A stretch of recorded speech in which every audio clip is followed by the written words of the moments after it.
원일이 선임 기자와 함께합니다. 인사쇼. 안녕하세요. 원일입니다. 예. 자, 오늘은 어떤 따끈따끈한 뉴스를 털어주실 건가? 한미 정상회담. 예, 제가 지금 그럴 줄 몸은 여기 서울에 있습니다만은 눈에 선합니다. 워싱턴 DC에서 벌어지고 있는 한미 정상회담. 문재인 대통령이 어딜 가서 뭐 하고 있는지 눈에 선해요. 3년 동안이나 살다 왔고 구석구석 제가 알고 있는 데를 딱 다니시고 있는데 정상회담. 근데 워싱턴 어려워요. DC에 사셨어요? 그렇죠. 워싱턴 DC에 특판으로. 네, 특판으로 3년 있었기 때문에 그 동선이 제 눈에 선합니다. 예. 정상회담 알고 보면 더 재밌습니다. 그래서 알고 보면 그 더 말씀을 재밌다. 좀 드리려고 그래요. 아, 그리고 네. 정상회담 취재를 직접 정상하고 그 수행 동반하면서 한 적이 있어요? 한 적이 있죠. 김대중 대통령하고 부시 대통령하고 정상회담할 때 1차. 네, 1차 때. 아, 디스맨 그 표현 네, 나왔을 디스맨 때. 했을 때 제가 바로 5m 전방에 있었습니다. 아, 저는 그때 기분 굉장히 나빴어요. 예. 아니, 나이 많고 이 점잖은 우리 대통령한테 디스맨? 그때는 저희는 직감적으로 기자들끼리 웅성웅성 낸 게 디스맨 이자가 이렇게 해석을 했었던 거예요. 근데 그걸 이제 순화해가지고 이분이 인양반을 이렇게 대기는 했지만 디스맨 지금 생각해도 그렇게 말로는 리스펙트 했다 그랬는데 리스펙트 했던 것 같지는 않아요. 그리고 그때 당시에 이제 부시 대통령이 된 지 2달밖에 안 됐는데. 그렇죠. 신참이었죠. 예, 정치도 잘 모르고 북한 문제 복잡한 이 문제를 갖고 햇볕 정책을 막 설명하는 그럼요. 김대중 대통령께서 얼마나 또 전문가예요. 그럼요. 쫙 설명하고 있는데 짜증이 좀 난 상황이었을 것이다 이렇게 추정들 많이 하잖아요. 그랬지만 예. 그래도 상대가 미국 대통령이다 보니 그 당시 김대중 대통령 굉장히 아쉬웠죠. 남북 햇볕 정책으로 대전환을 하는 과정에서 미국의 협조가 절대적으로 필요했고 이 신참내기 그 철모로고 지금 이렇게 막 그 돌출 행동하는 부시 대통령을 상대로 이걸 가리켜서 끌고 가야 되니까 예. 좀 아쉬웠기 때문에 그래도 많은 얘기를 했고.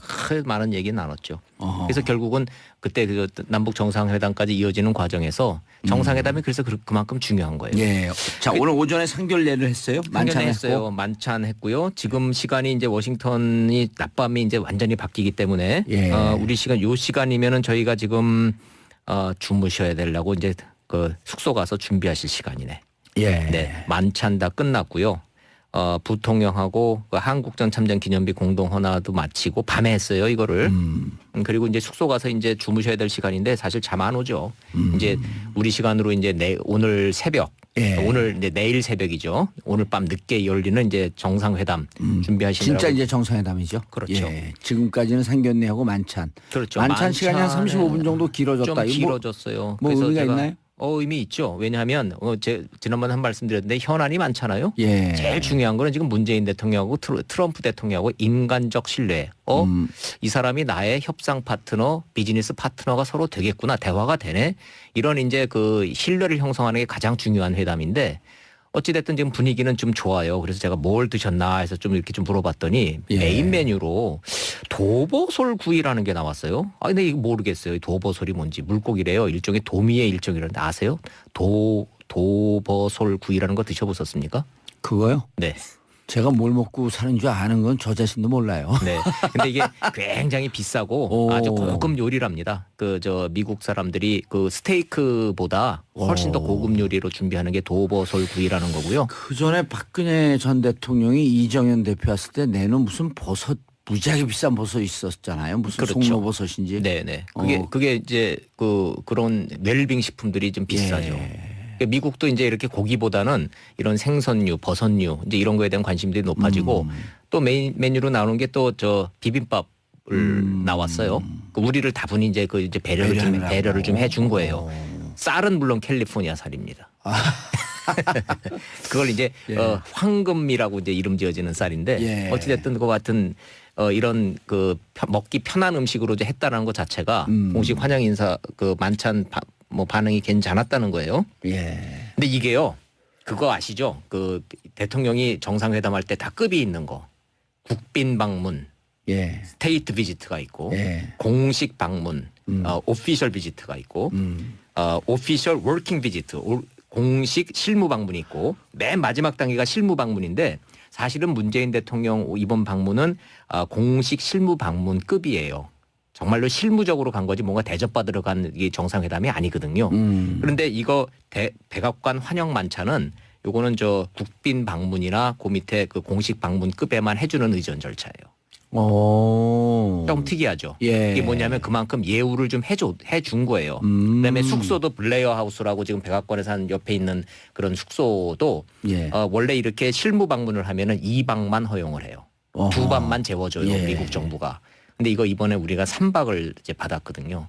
그래서 급은 이제 실무 방문급이지만 의전이나 이런 절차로 보면은 미국 정부가 굉장히 신경 쓰고 이렇게 좀 그 페이버를 준 흔적이 좀 역력해 보여요. 그런 게 다 그렇게 그 의전 절차가 다 다릅니다. 근데 국빈 방문이 제일 좋을 것 같잖아요. 예. 근데 국빈 방문은 어느 나라 대통령이든 미국 정부 입장에서는 재임 중 한 번만 허용해 주는 거 아세요? 재임 중 한 번이라뇨. 그러니까 트럼프 재임 중 한 번? 아니, 그러니까 환영 이제 초대받아 오는 외국 정상들. 그러니까 문재인 대통령 5년 임기 중에 스테이트 비짓은 한 번만 허용한다. 그래서 박근혜 전 대통령 때도 첫 방문은 국빈 방문이 아니었고요. 예. 이명박 대통령도 처음에는 아니었고 두 번째 방문했을 때가 국빈 방문이에요. 국빈 방문이 되면 예포를 21발 쏴줘요. 뻥뻥. 예. 그다음에 의장대 사회를 해주고 그다음에 캠프 데이비드로 초대를 해서 저녁 비공식 만찬을 갖죠. 그래서 훨씬 더 이 그 격이 높고 그러기는 하지만 왜 그런 국빈 방문 안 했냐 그러지만 사실은 모든 대통령한테는 외국 대통령한테는 한 번만 기회가 주어지는 게 국빈 방문입니다. 그래서 이명박 전 대통령이 캠프 데이빗 가고 카트 타고 맞고 만면에 웃음을 띠고 좋아한 게 그때 국빈 방문이었었네요. 방문이었습니다. 근데 그게. 마치 그때 우리나라 언론에서도 뭐라 그랬냐면 캠프 데이빗에 초청받은 최초의 인물인 것처럼. 그게 아니에요. 그게 아니라 이제 임기를 이제 마지막으로 해서 언론이 정말 잘해야 되겠어요. 그렇죠. 이런 걸 네. 그냥 뭐 마치 그때도 그냥 대통령 그냥 엄청 칭송하고 찬양하면서 캠프 데이빗을 최초에 초청받은 것처럼 얼마나 그 과장을 했어요. 우연히 좀 그렇게 좀 된 측면이 좀 있죠. 근데 반대로요. 미국 네. 대통령이 한국에 올 경우에는 대부분은 국빈 만찬이에요. 그건 국빈 방문이에요. 그건 이유가 또 있어요. 미국 대통령이 재임 중에 한국을 두 번 오기가 힘들어요. 그러니까 무조건 처음에 올 때 국빈 방문 해주는 거예요, 우리는. 왜냐하면 처음이자 마지막이 될 가능성이 많기 때문에. 그래서 이게 우리 잘못 생각하면 예. 미국 대통령은 우리나라를 올 때 우리는 국빈 방문급으로 예우를 해주는데 왜 왜 갈 우리 때는 대통령은 가면은 그거 안 해주냐 그런데 실무만, 그거는 잘 몰라서 하는 소리인 거고 그게 모든 게 외교 관례상 전국 그 국제적으로 국빈 방문은 한 사람한테 한 번뿐이 기회가 안 주어진다는 거죠. 자, 넥타이 색깔이 파란색이에요. 네, 저도 파란색으로 메고 왔습니다. 그건 무슨 의미일까요? 그게 화합을 뜻한다네요. 미국식 개념으로 보면은. 예. 그래서 트럼프 대통령도 아주 밝은 그걸 뭐라 그러죠? 코발트 블루라 그러나요? 예. 근데 똑같은 색깔을 매셨더라고요. 그다음에 화합의 상징이에요? 그렇대요. 그게 무슨 화합하고 서로 이렇게 우정과 친분 뭐 이런 거를 밝은 이미지라 그러고 보통 이제 백악관에서요 대변인이 브리핑할 때 보면은 네. 그 뒤 배경이 블루인 거 아시죠? 그렇죠. 예. 근데 이제 그거는 원래 색을 전공하는 사람들한테 그 여쭤봤더니 이렇게 파란색은 그 신뢰, 네. 그 다음에 정직 이런 걸 상징한다는 거예요. 그렇죠. 그래서 그럴 수 있죠. 백악관 대변인이 할 때는 기본적으로 파란색을 보면 사람들이 신뢰감을 느끼게 되는 거예요. 그리고 저 발언은 정확하게 정직하게 하는 거구나. 그럴 수 이런 있죠. 신뢰감 때문에 파란색을 쓰고 있다는 거거든요. 네네. 근데 또 화합의 상징이라고 하는 건 오늘 또 처음 들었네. 그 뭐 동맹, 뭐 예. 이렇게 결합, 뭐 예. 이런 의미를 강조하기 위해서 저 파란색을 이제 넥타이를 맸다는 것이고 예. 개인적으로는 트럼프 대통령은 빨간 넥타이를 선호하거든요. 예, 그랬죠. 빨간 넥타이를 많이 맸죠. 네. 트럼프 대통령이 백악관 3층 개인 집무실에 트리티룸을 공개했다. 이 속보가 막 뜨고 있는데요. 이거 처음인데요. 저 지금까지 그 직간접적으로 한미 정상회담 백악관 취재를 해본 경험으로는 예. 이 트리티룸 들어간 것 전 들어가 보지 못했고요. 예. 당연히 우리 대통령이 여기 간 것도 처음인 것 같아요. 제 기억으로는 그렇습니다. 그만큼 환대하고 있다는 그만큼 건가요? 예우하고 오호. 환대하고 뭐 이제 이런다는 얘기예요. 예. 왜냐하면 이게 지금 신경을 많이 쓰고 있는 게 미국도 왜냐하면 한미 정상회담 열리기 전에 지금 양국 언론에서 엄청나게 많은 우려의 목소리가 나왔잖아요. 그랬죠. 균열이 있네, 뭐가 있네, 이견이 있네. 그래서 트럼프 대통령이 또 돌발 발언할 거네 이러는데 그렇지 않을 거다라는 어떤 이런 메시지들이 하나하나 진단하고 좀 있죠. 그런데 방금 저 우리 1, 2부에 그 출연했던 김종대 의원의 표현에 따르면 네. 뉴욕타임즈 사설이 네. 며칠 전 뉴욕타임즈 사설이 뭐라 그랬냐면 트럼프의 판단이나 머리로는 북핵 문제 해결을 못한다. 네. 그러니 문재인 대통령의 얘기를 경청하라. 네. 이런 사설이 나왔다 그래요. 네. 그런데 오히려 미국에서는 그럼 대한민국이 이 북핵 문제 해결하는 데 있어서 상당히 중요한 위치에 있을 것이다라고 하는 평가를 하고 있는데 우리 일부 언론들 뭐 다 그런 건 아니지만 네. 정세현 장관이나 문정인 교수 이런 분들은 한국의 언론이 마치가 안 될 것 같다. 그러니까 안 될 것 같다고 우려하는 게 아니라 안 되기를 바라고 있는 거 아니면서 오히려 우리나라 언론에 문제 제기를 하는 이런 전문가들도 꽤 있거든요. 꽤 있죠. 미국 내에서도 존재하고 그럼 있어요. 문정인 그 특보도 네. 실질적으로 미국에서는 아무 문제가 없었는데 우리 언론이 호들갑을 떠니까 그걸 받아갖고 다시 미국에서 얘기했다. 이런 얘기도 있어요? 뭐 전문가들 얘기를 들어보면 꼭 그런 것만은 아니고 예. 만약에 그렇다면은 저 청와대가 문정인 교수한테 대해서 그렇게 경고의 의미를 했겠어요. 그거는 한국 언론에 대해서 한 게 아니라 미국에 대한 미국 조야에 대한 우려의 목소리를 불식시키기 위해서 문정인 교수한테 그런 식의 발언은 예를 들어서 북한이 핵을 동결을 하면은 우리는 한미 훈련을 축소하겠다라고 하는 그런 발언은 한미 관계에 도움이 안 되니 자제해라라고 한 것은 우리 언론을 향해서 한 것이 아니고 미국 조야와 미국 언론을 향해서 한 거예요. 그래서 이번에 문재인 대통령이 갔을 때 저는 개인적으로 주목했던 부분에 공화당의 서빗 의원이라는 사람이 있어요. 아주 돌직구로 질문을 했단 말이에요. 자, 그래서 사드는 주한 미군을 보호하기 위한 것인데 자 그럼 문재인 대통령이 선택해달라. 사드 없는 주한 미군. 사드도 빼고 주한 미군도 빼는 한국을 선택할 것인지 아니면 사드와 주한 미군을 선택할 것인지 선택해달라. 이런 질문을 돌직구로 나올 정도로 미국의 분위기가 험악했던 건 사실인 거죠. 거기에 문정인 교수의 그런 발언들이 불을 지핀 것도 또 사실이에요. 대통령이 이번에 가서 그 부분에 대해서는 확실하게 딱 그냥 정리를 다 했어요. 사드 배치 철회에 대해서 의구심을 떨어내라. 사드 배치 철회 안 한다 우리. 다만 국내적 절차의 문제이니 그 조금만 좀 시간을 갖고 좀 기다려달라. 우리 분명히 배치한다. 약속 지킨다. 이렇게 대통령이 가서 직접 정리를 한 걸로 봐서는 그렇게 발언을 했나요? 했죠. 예, 그렇게 해서 다 정리가 좀 다 됐어요. 그래서 사드 문제는 이번 한미 정상회담이 있어 주요 의제가 아니다. 백악관 발표입니다. 제 얘기가 아니고 오히려 이번에 주요 의제는 한미 FTA다. 이렇게 됐단 말이에요. 무역 불균형입니다. 그래서 제가 말씀드린 것이 한미 관계의 본질은 안보 문제가 아니라 경제 문제가 본질이라고 제가 그래서 말씀을 드리는 거예요. 트럼프 대통령은 지금 이거거든요. 이제 보세요. 12시간 뒤에 이제 제 얘기가 맞는지 틀리는지 보면 되는데 한미 FTA 문제에 대해서 미국과 한국이 분명히 이 계산서가 다르잖아요. 그렇죠. 계산법이 다르죠. 계산법이 다르잖아요. 우리는 우리 그렇게 한미 FTA로 크게 돈 버는 거 없어요. 중국하고 일본에 비하면요. 우리는 조금 버는 거예요. 근데요. 뭐 불균형적인 거라고 하면은 크게 보면은 물건을 사고 파는 FTA가 있고 서비스 분야가 있는데요. 서비스 분야는 이게 카운팅이 안 되거든요. 그렇죠. 근데 그러니까 우리가 좀 자동차 좀 팔고 철강 좀 판다 그래서 버는 돈에 비하면은 미국이 서비스 분야에서 지적재산권이나 미래에서 우리 여기서 벌어갈 게 더 크니까 그거를 상쇄를 하면은 거의 다 같은 겁니다. 이게 우리의 계산법인 것이고 트럼프 대통령은 시종일관 무슨 소리냐. 자동차, 철강 당장 수출해서 지금 돈 벌어가는 게 무역 적자가 심하지 않냐. 이건 불균형이다. 이거 다시 재조정하자. 이거 가지고 지금 문제하는 거예요. 이거는 점잖게 웃으면서 얘기하지만 돈이 걸려 있잖아요. 그렇죠. 일자리가 걸려 있고. 일자리가 걸려 있고. 이거 굉장히 이제 자기 대선 때 가장 강력한 공언. 백인 하층민에게 일자리를 돌려주겠다. 그렇습니다. 그래서 문재인 대통령이 이 문제에 대해서 예습을 많이 해가시다는 걸 제가 이제 직감적으로 느끼는 게 두 가지가 걸려 있어요. 한미 FTA에 대해서 상품 부분과 서비스 분야를 따로 띄어서 설명할 줄 아는 거. 이건 알아야지 대답할 수 있는 문제예요. 두 번째. 한미 방위비 분담 문제. 이 부분에 대해서 우리가 GDP의 2.7%를 지금 내고 있다.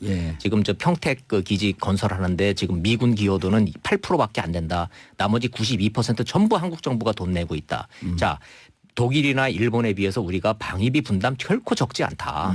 이 문제에 대해서 설명을 쭉 하고 있는데 이게 맥히고 있다라는 거예요 지금. 왜냐하면 미국 관리들이 알거든요. 그래서 우리가 지금 간접 비용은 카운팅 안 하고 그렇게 되는 거 아니에요. 인건비 빼고. 그렇죠. 간접 비용 우리가 그리고 토지 공여 뭐 이런 거 등등 다 하게 되면 일본이나 이런 데보다 훨씬 더 많다는 거 아니에요? 그래서 액수로 따지면 우리가 지금 얼추 잡아서 국민 여러분들 보시기에는 한 3조에서 4조 정도 우리가 돈 내고 있는 겁니다. 됩니다. 그러나 지금 계산서상으로 1조를 조금 덜 그렇죠. 내고 있는 거로 되지만 그렇죠. 간접비까지 포함하게 되면 3조, 4조쯤 된다. 예. 그래서 만약에 사드가 배치가 되더라도 예. 사드 비용 1조를 우리한테 부담시켜야 된다라는 트럼프 대통령의 그전 발언 있잖아요. 예. 이거는 잘못된 몰라서 거죠. 했거나 예. 아니면은 전략적이거나 이런 거예요. 다만 이런 건 있죠. 방위비 분담 문제에 대해서 예. 한국은 아주 모범적인 동맹이라고 지금 얘기했거든요. 이번에. 누가 예. 얘기했어요? 미국 고위 관리가 얘기했어요. 예. 익명으로 저긴 했지만 모범적인 동맹이라는 얘기는 방위비 분담 문제에 대해서 무임승차하지 않고 할 역할을 다 하고 있다. 예, 오히려 더 많이 하고 있다. 예. 그러니까 거기에 대해서는 우리가 더 무리하게 요구하지 않을 거다. 이런 메시지란 말이에요. 아하. 그러니까 이제 한미 정상회담에 있어서 의제 조율이 이런 식으로 잘 되고 있는데 딱 한 가지 북핵 문제와 한미 FTA 문제의 이 계산법 자체가 달라서 여기에 대해서는 이견이 당연히 있죠. 한국하고 미국이 뭐 입장이 다른데 어떻게 그게 같을 수가 있겠습니까? 예. 자, 문재인 대통령이 이 부분에 대해서 잘 조율을 하고 트럼프 대통령하고 어떤 얘기를 이제 주고받는지 좀 지켜보고 있습니다. 전격적으로 북한 핵 문제가 그 핵 문제에 대한 길이 모색될 수도 있겠네요. 예를 들어 지금 그 문재인 대통령은 2단계 전략이란 말이에요. 네. 일단 동결, 그다음 네. 2단계 폐기. 네.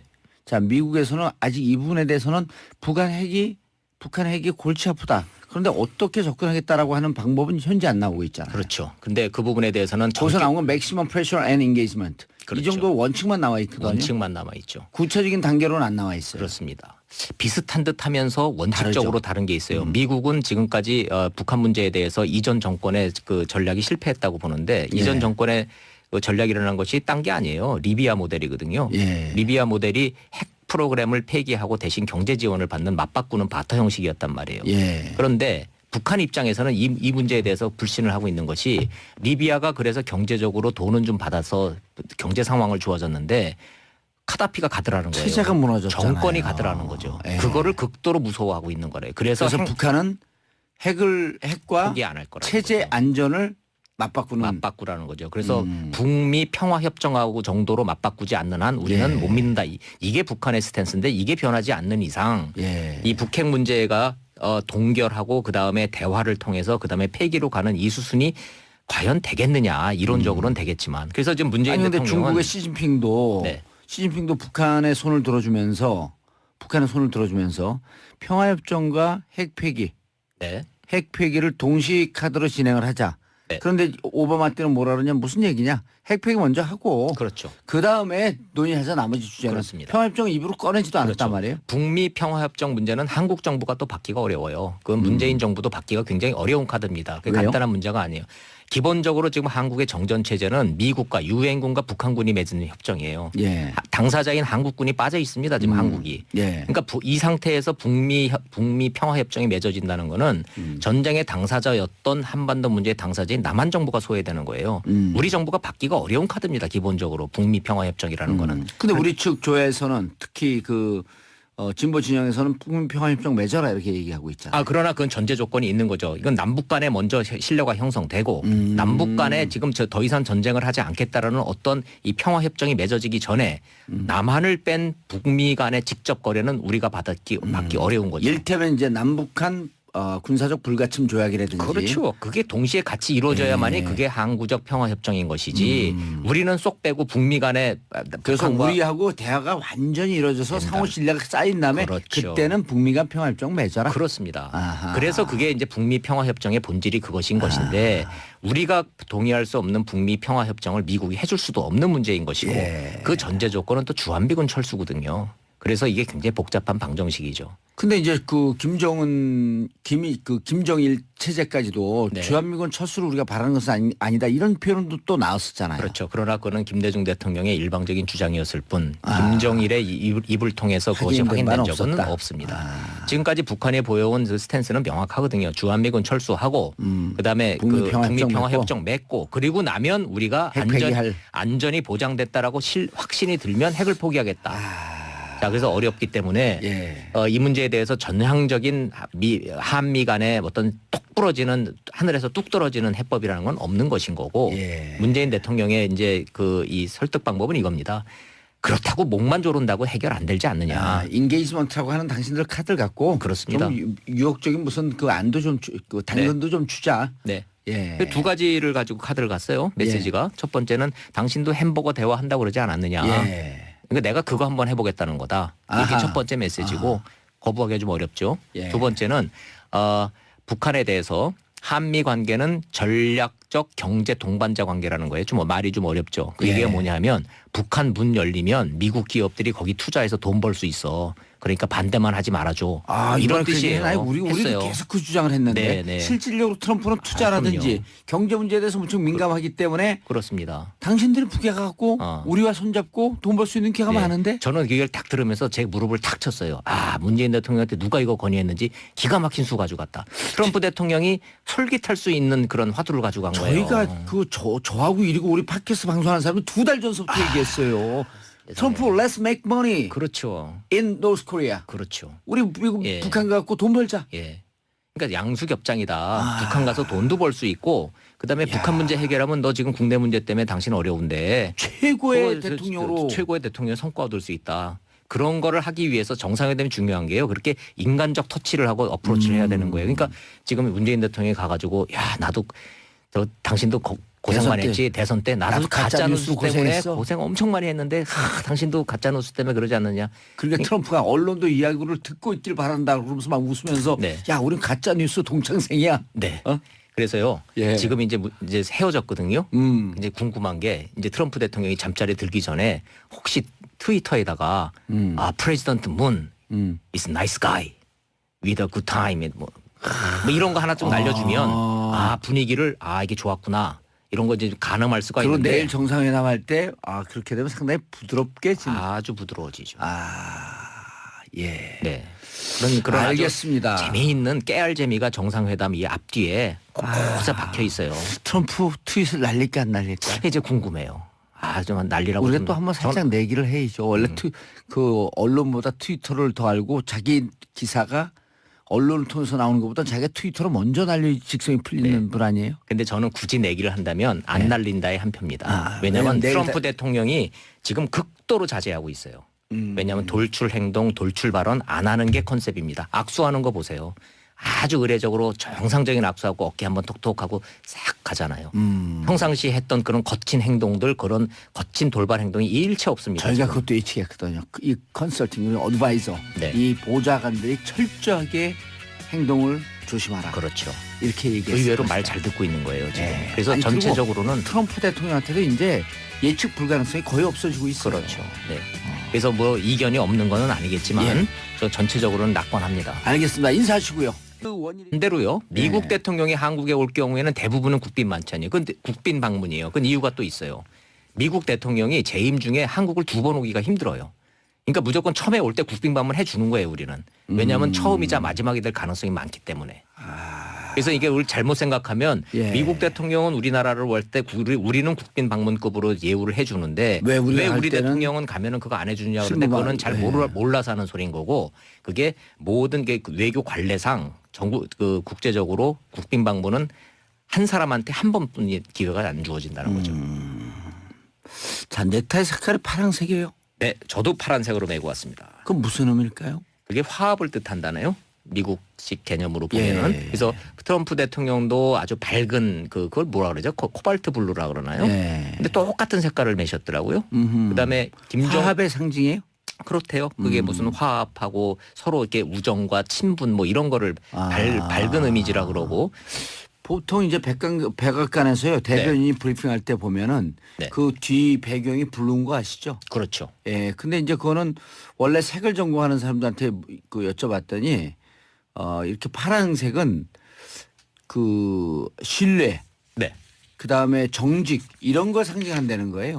그렇죠. 그래서 그럴 수 있죠. 백악관 대변인이 할 때는 기본적으로 파란색을 보면 사람들이 신뢰감을 느끼게 신뢰감을 되는 거예요. 느낀다. 그리고 저 발언은 정확하게 정직하게 하는 거구나. 그럴 수 이런 있죠. 신뢰감 때문에 파란색을 쓰고 있다는 거거든요. 네네. 근데 또 화합의 상징이라고 하는 건 오늘 또 처음 들었네. 그 뭐 동맹 뭐 예. 이렇게 결합 뭐 이런 의미를 강조하기 위해서 저 파란색을 이제 넥타이를 맸다 우리가 3박을 이제 받았거든요. 그래서 급은 이제 실무 방문급이지만 의전이나 이런 절차로 보면은 미국 정부가 굉장히 신경 쓰고 이렇게 좀 그 페이버를 준 흔적이 좀 역력해 보여요. 그런 게 다 그렇게 그 의전 절차가 다 다릅니다. 근데 국빈 방문이 제일 좋을 것 같잖아요. 예. 근데 국빈 방문은 어느 나라 대통령이든 미국 정부 입장에서는 재임 중 한 번만 허용해 주는 거 아세요? 재임 중 한 번이라뇨. 그러니까 트럼프 재임 중 한 번? 아니, 그러니까 환영 이제 초대받아 오는 외국 정상들. 그러니까 문재인 대통령 5년 임기 중에 스테이트 비짓은 한 번만 번이에요. 허용한다. 그래서 박근혜 전 대통령 때도 첫 방문은 국빈 방문이 아니었고요. 예. 이명박 대통령도 처음에는 아니었고 두 번째 방문했을 때가 국빈 방문이에요.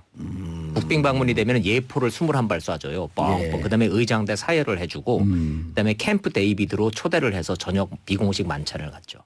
그래서 훨씬 더 이 그 격이 높고 그러기는 하지만 왜 그런 국빈 방문 안 했냐 그러지만 사실은 모든 대통령한테는 외국 대통령한테는 한 번만 기회가 주어지는 게 국빈 방문입니다. 그래서 이명박 전 대통령이 캠프 데이비드 가고 카트 타고 맞고 왜? 만면에 웃음을 띠고 좋아한 게 그때 국빈 방문이었어요. 방문이었습니다. 근데 그게. 마치 그때 우리나라 언론에서도 뭐라 그랬냐면 캠프 데이빗에 초청받은 최초의 인물인 것처럼. 그게 아니에요. 그게 아니라 이제 임기를 이제 마지막으로 해서 언론이 정말 잘해야 되겠어요. 그렇죠. 이런 걸 네. 그냥 뭐 마치 그때도 그냥 대통령 그냥 엄청 칭송하고 찬양하면서 캠프 데이빗을 최초에 초청받은 것처럼 얼마나 그 과장을 했어요. 우연히 좀 그렇게 좀 된 측면이 좀 있죠. 근데 반대중 대통령 굉장히 아쉬웠죠. 남북 햇볕 정책으로 대전환을 하는 과정에서 미국의 협조가 절대적으로 필요했고 이 신참내기 그 철모로고 지금 이렇게 막 그 돌출 행동하는 부시 대통령을 상대로 이걸 가리켜서 끌고 가야 되니까 예. 좀 아쉬웠기 때문에 그래도 많은 얘기를 했고.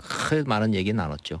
그래서 결국은 그때 그 남북 정상회담까지 이어지는 과정에서 정상회담이 그래서 그만큼 중요한 거예요. 예. 자, 오늘 오전에 상견례를 했어요. 만찬했어요. 만찬했고요. 지금 시간이 이제 워싱턴이 낮밤이 이제 완전히 바뀌기 때문에 예. 우리 시간 요 시간이면은 저희가 지금 주무셔야 되려고 이제 그 숙소 가서 준비하실 시간이네. 예. 네, 만찬 다 끝났고요. 부통령하고 그 한국전 참전 기념비 공동 헌화도 마치고 밤에 했어요 이거를. 그리고 이제 숙소 가서 이제 주무셔야 될 시간인데 사실 잠 안 오죠. 이제 우리 시간으로 이제 오늘 새벽. 예. 오늘 이제 내일 새벽이죠. 오늘 밤 늦게 열리는 이제 정상회담 준비하시느라고. 진짜 이제 정상회담이죠. 그렇죠. 예. 지금까지는 상견례하고 만찬. 그렇죠. 만찬 시간이 한 35분 정도 좀 길어졌다. 이거 길어졌어요. 뭐 그래서 의미가 제가 있나요? 의미 있죠. 왜냐하면 지난번에 한 말씀드렸는데 현안이 많잖아요. 예. 제일 중요한 거는 지금 문재인 대통령하고 트럼프 대통령하고 인간적 신뢰. 이 사람이 나의 협상 파트너, 비즈니스 파트너가 서로 되겠구나. 대화가 되네. 이런 이제 그 신뢰를 형성하는 게 가장 중요한 회담인데 어찌됐든 지금 분위기는 좀 좋아요. 그래서 제가 뭘 드셨나 해서 좀 이렇게 좀 물어봤더니 예. 메인 메뉴로 도버솔 구이라는 게 나왔어요. 근데 이거 모르겠어요. 이 도버솔이 뭔지. 물고기래요. 일종의 도미의 일종이라는데 아세요? 도버솔 구이라는 거 드셔보셨습니까? 그거요? 네. 제가 뭘 먹고 사는 줄 아는 건 저 자신도 몰라요. 네. 근데 이게 굉장히 비싸고 오. 아주 고급 요리랍니다.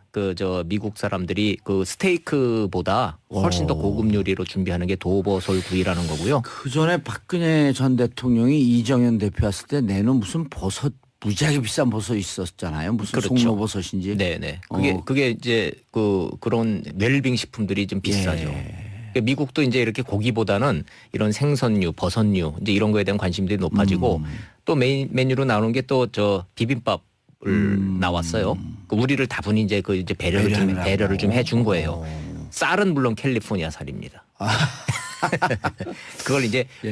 황금이라고 이제 이름 지어지는 쌀인데 예. 어찌됐든 그 같은 이런 먹기 편한 음식으로 이제 했다는 것 자체가 공식 환영 인사 만찬 반응이 괜찮았다는 거예요. 예. 근데 이게요, 그거 아시죠? 그 대통령이 정상회담할 때 다 급이 있는 거. 국빈 방문, 예. 스테이트 비지트가 있고, 예. 공식 방문, 오피셜 비지트가 있고, 오피셜 워킹 비지트, 공식 실무 방문이 있고, 맨 마지막 단계가 실무 방문인데 사실은 문재인 대통령 이번 방문은 공식 실무 방문급이에요. 정말로 실무적으로 간 거지 뭔가 대접받으러 간 이 정상회담이 아니거든요. 그런데 이거 백악관 환영 만찬은 요거는 국빈 방문이나 그 밑에 그 공식 방문급에만 해주는 의전 절차예요. 좀 특이하죠. 예. 이게 뭐냐면 그만큼 예우를 좀 해준 거예요. 그다음에 숙소도 블레어 하우스라고 지금 백악관에서 한 옆에 있는 그런 숙소도 예. 원래 이렇게 실무 방문을 하면은 2방만 허용을 해요. 어허. 2밤만 재워줘요. 예. 미국 정부가. 근데 이거 이번에 그 원일이 선임 기자와 함께합니다. 인사하시오. 안녕하세요, 원일입니다. 예. 자, 오늘은 어떤 따끈따끈한 뉴스를 털어주실 건가? 한미 정상회담. 예, 제가 지금 그럴 줄 몸은 알았어요. 여기 서울에 있습니다만은 눈에 선합니다. 워싱턴 D.C.에서 벌어지고 있는 한미 정상회담. 문재인 대통령이 어딜 가서 뭐 하고 있는지 눈에 선해요. 3년 동안이나 살다 왔고 구석구석 제가 그 알고 있는 데를 딱 다니시고 있는데 정상회담. 근데 워싱턴 어려워요. DC에 사셨어요? 그렇죠. 워싱턴 D.C.에 특파원으로. 네, 특파원으로 3년 있었기 때문에 그 동선이 제 눈에 선합니다. 예. 정상회담 알고 보면 더 재밌습니다. 그래서 알고 보면 그 더 말씀을 재밌다. 좀 드리려고 그래요. 아, 그리고 네. 정상회담 취재를 직접 정상하고 그 수행 동반하면서 한 적이 있어요? 한 적이 있죠. 김대중 대통령하고 부시 대통령하고 정상회담할 때, 1차. 네, 1차 때, 아, 디스맨 그 표현 네, 나왔을 때. 디스맨 했을 때 제가 바로 5m 전방에 있었습니다. 아, 저는 그때 기분 굉장히 나빴어요. 예. 아니, 나이 많고 이 점잖은 우리 대통령한테 디스맨. 그때는 저희는 직감적으로 기자들끼리 웅성웅성 낸 게 디스맨 이자가 이렇게 해석을 했었던 거예요. 근데 그걸 이제 순화해가지고 이분이 인양반을 뭐. 이렇게 되기는 했지만 디스맨 지금 생각해도 그렇게 말로는 리스펙트 했다 그랬는데 리스펙트 했던 것 같지는 않아요. 그리고 그때 당시에 이제 부시 대통령이 된 지 2달밖에 안 됐는데. 그렇죠. 신참이었죠. 예, 정치도 잘 모르고 북한 문제 복잡한 이 문제를 갖고 햇볕 정치가 막 설명하는 그럼요. 김대중 대통령께서 얼마나 또 전문가예요. 그럼요. 쫙 설명하고 있는데 짜증이 좀 난 상황이었을 것이다 이렇게 추정들 많이 하잖아요. 그랬지만 예. 그래도 상대가 미국 대통령이다 보니 그 당시